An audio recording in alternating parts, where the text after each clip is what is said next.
Я думаю, что то, что является одним из самых важных элементов политической традиции, самых лучших элементов политической традиции нашей части Европы, это республика. Это такая ситуация, в которой люди могут почувствовать, что парламент защищает их интересы. I'm a parliamentarian myself. I represent the Bydgoszcz region of Poland.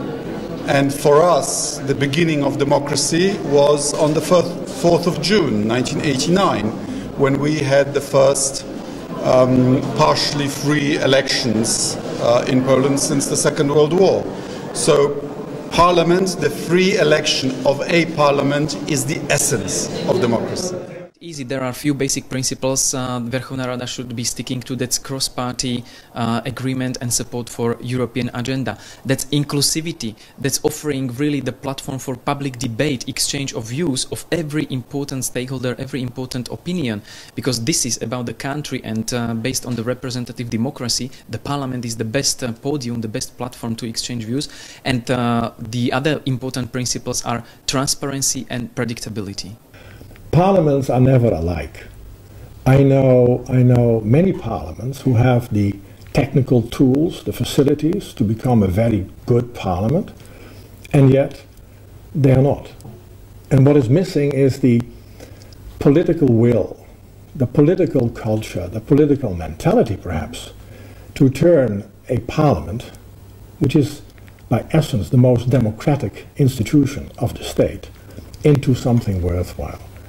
Parliaments have three roles, in essence. It should control the executive, it helps in adopting legislation, and it is, at the end, but not the least, important part of a parliament, it is representing the people.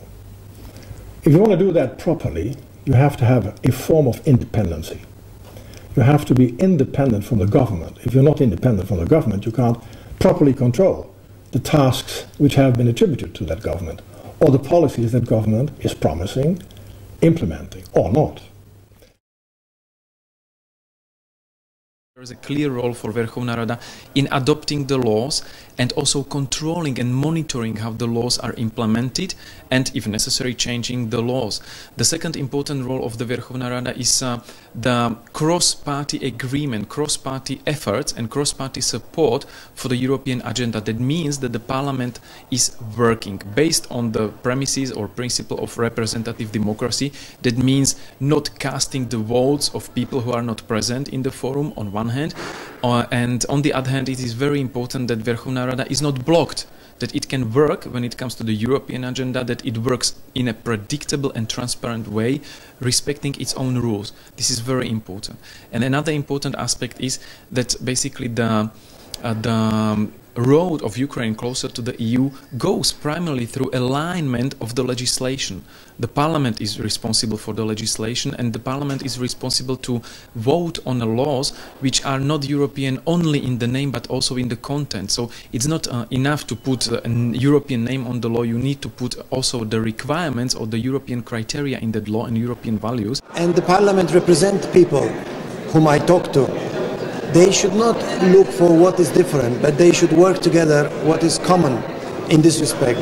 And there are moments in every fight, in every political fight, that there are moments that people need to unite for the better good, for the higher cause. And this is such a higher cause for Ukraine. That's what I believe. And in this moment, they need to set up a peaceful debate, quickly pass all necessary laws that are agreed with the European Union, implement them and sign. That's it. As simple as this.